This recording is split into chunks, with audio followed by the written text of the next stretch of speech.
नमस्कार. Recipes with तारामध्ये तुम्ही सर्वांचं स्वागत आहे. तर आज आपण आहे ना श्रावणी महिन्यात प्रसादासाठी केला जाणार सत्यनारायणाच्या पूजेसाठी जो प्रसाद करते ना तो प्रसाद बनवून राहिलो आहे. तर त्यासाठी लागणारं साहित्य बघू. तुम्ही माझ्या चॅनल सबस्क्राईब नसेल केलं तर नक्की सबस्क्राईब करा. चला सुरुवात करूया.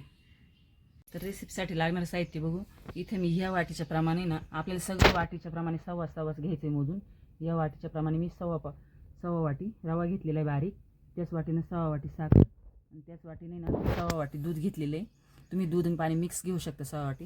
इथे त्याच वाटीने सव्वा वाटी तूप घेतलेलं आहे. वेलची पावडर घेतली आणि बदाम घेतले. आवडीनुसार ड्रायफ्रूट तुम्ही त्यात घालू शकता. तर मी इथे पॅन गरम करून घेतला आहे. आपण जेवढं तूप घेतलं ना ते सगळं तूप आपल्याला यामध्ये घालून घ्यायचे. पॅनमध्ये तूप गरम झाल्यावरती हा रवा घेतलाय तो आपण घालून घेऊ यामध्ये.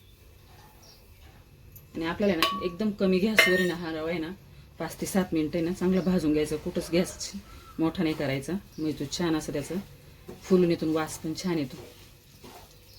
तर आता रवा भाजून झाला. यामध्ये आपण जे बदाम घेतले ना ते टाकून घेऊ आणि 2 मिनिटं फक्त हे करून घ्यायचे. आपल्याला रवा भाजला कसा ओळखायचं त्याच्यातून जे तूप रिलीज झालं का असं मग समजायचं आपला रवा भाजला. कारण रव्यापासून तूप वेगळं होतंय.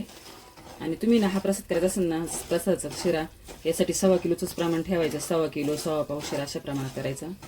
काही यामध्ये ना केळी पण घालते पण मी काही केळी घातली नाही. केळी घातल्यावर तो प्रसाद लगेच संपवावा लागतोय. आता यामध्ये दूध घालून घेते. दूध ना कमी गॅसवरच घालायचं नाही ते वरती येतं असं. आणि आता दूध आणि हे चांगलं मिक्स करून घेऊ.